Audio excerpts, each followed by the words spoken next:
Hoje a gente tem um consenso na comunidade vou falar de neurocientífica aqui. Bom, primeiro, a atividade física, o exercício. Ponto importante. Hoje a gente sabe que a gente tem insulina no cérebro.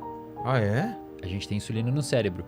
Mas o mais interessante, cara, é que a prova, cara, envolve decorar 25 mil ruas. 25 mil ruas, Pra manter o lance tradicional, pra manter né? negócio lá, etc.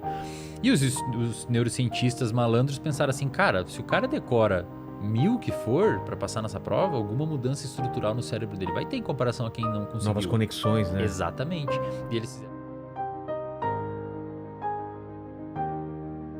Eu vou até começar o papo falando sobre uma coisa que o Atala teve aqui na quarta, se não me engano, né? E ele falou isso, que uma escola dos Estados Unidos, ela estava muito abaixo das outras, e aí resolveram colocar para os alunos todos fazerem 1 milha antes de começar a aula. 1 milha.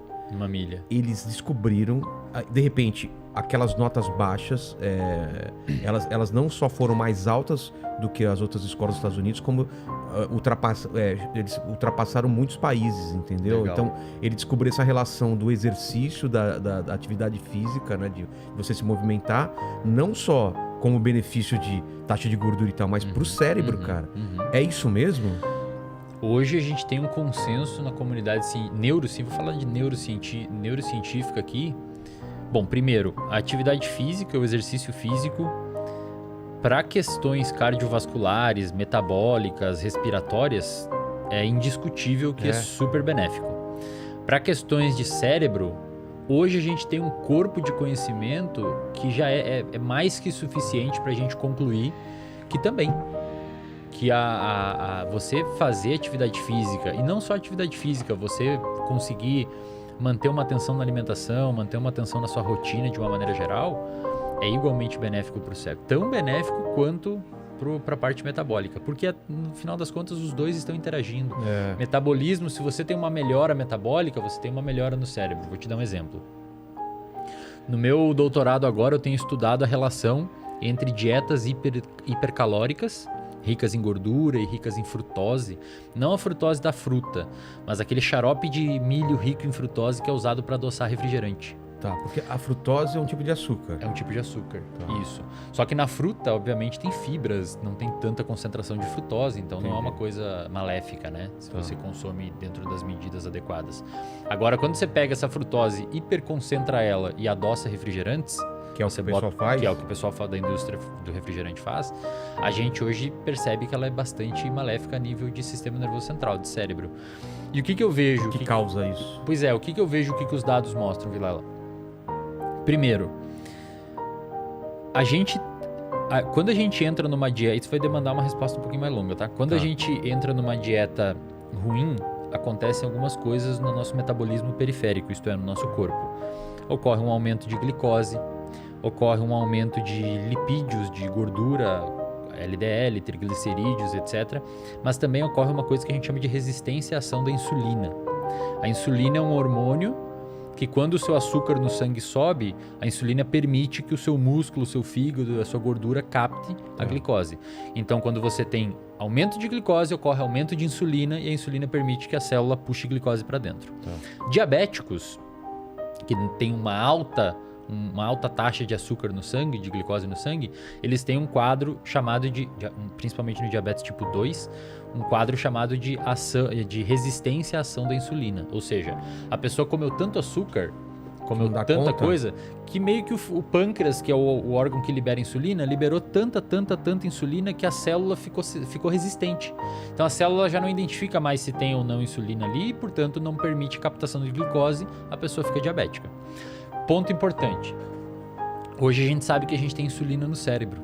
Ah, é? A gente tem insulina no cérebro. Mas o mais interessante, cara, é que os nossos neurônios, que são as células que a gente tem no cérebro, um dos tipos de células são as células funcionais do cérebro. A gente tem 86 bilhões de neurônios, com B, 86 bilhões de neurônios. As células do cérebro, elas não dependem de insulina para captar glicose. Elas captam glicose não precisando da insulina. Aí por muito tempo se perguntaram por que a gente tem insulina no cérebro então? A resposta é que a insulina no cérebro ela atua em formação de memória, ela atua em foco atencional, em você prestar atenção nas coisas, ela atua em melhora cognitiva geral. Tudo isso é necessário para você passar numa prova, como a Atala falou lá dos estudantes. Então, quando você melhora a sua capacidade de metabolização periférica da insulina, de utilização periférica da insulina, você melhora também a sua utilização central dela. Então é impossível a gente dissociar mente, cérebro e corpo. As duas coisas são unidas. E quando você faz uma atividade física, você sinaliza para o seu cérebro que está tudo bem na periferia e melhora a microbiota, várias outras coisas importantes. Isso é um ponto. Então você diminui a inflamação, coisas que a gente pode conversar. E a nível do sistema nervoso central, a nível do cérebro, você aumenta várias coisas importantes para o aprendizado de curto a médio prazo.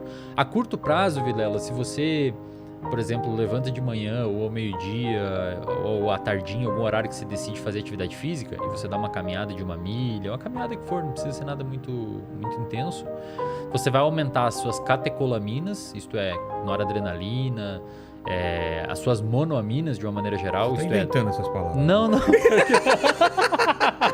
Pega a mina, traz a mina, né? Josemina. Josemina.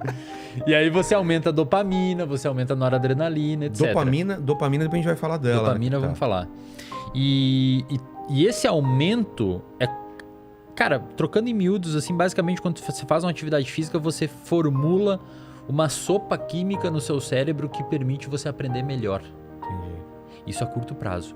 A longo prazo, você aumenta a quantidade, a produção de fatores que a gente chama de fatores neurotróficos. Isto é, são fatores que permitem o seu cérebro se moldar e melhorar. Porque o nosso cérebro é quase como se fosse uma impressão digital do nosso comportamento. Ele se molda estruturalmente, inclusive fisicamente, de acordo com o que a gente faz. Tá. Por exemplo, pessoas muito boas de memória, elas vão ter um hipocampo, que é a região do cérebro que armazena a memória, maior fisicamente mesmo. Tem um estudo que fizeram com taxistas de Londres. Eu sempre mostro esses estudos nos meus cursos, que os taxistas de Londres, para passar na prova lá, para ser taxista... Eles têm que saber todas as coisas, não pode usar o Waze. Eu vi isso. Exato. Eles têm que saber, né? A prova, cara, envolve decorar 25 mil ruas. 25 mil ruas, Pra manter o lance tradicional, pra manter o né? negócio lá, etc. E os neurocientistas malandros pensaram assim, cara, se o cara decora 1000 que for para passar nessa prova, alguma mudança estrutural no cérebro dele vai ter em comparação a quem não conseguiu. Novas conexões, né? Exatamente. E eles fizeram isso. Foi publicado um artigo num jornal chamado de Cell, que é um dos melhores, Célula em português, um dos melhores jornais científicos do planeta. Eles pegaram 100 pessoas, 100 taxistas que iam fazer a prova e mediram o tamanho do hipocampo antes deles estudar para a prova. Tá. E depois deles estudar e fazer a prova, eles pegaram essas 100 pessoas e de novo olharam o tamanho do hipocampo. Chuta, aqueles que passaram na prova, e só os que passaram na prova, tiveram um aumento do hipocampo. O hipocampo aumentou um pouquinho. Porque provavelmente meio que hipertrofiou. É como se fosse o músculo quando você faz academia. O seu cérebro ele dá uma aumentadinha devido a um número maior de conexões. E o mais interessante desse estudo é que aqueles taxistas que reprovaram na prova, o hipocampo não aumentou. Ou seja, parece que você precisa de fato que o seu cérebro mude para você conseguir ter uma melhora funcional no que você quer que seja. Então, quando você pega essa galera, voltando lá ao comentário do Atala, quando você pega essa galera e coloca eles fazer atividade física, 1 milha que seja, cara, você tá permitindo... E é caminhando, né? Caminhar 1 milha é uma coisa aparentemente simples, exatamente. né? Cara, só isso já faz uma diferença. Muito, muito. Você tá permitindo que o corpo melhore, você está permitindo que o cérebro aumente esses neurotransmissores a curto prazo e a longo prazo o hábito vai se formando e aumente esses fatores neurotróficos que permitem... Você está basicamente dando um boost no organismo dessa pessoa, é quase que um hack. Você está... É fora do comum, assim, o quanto isso é benéfico, cara.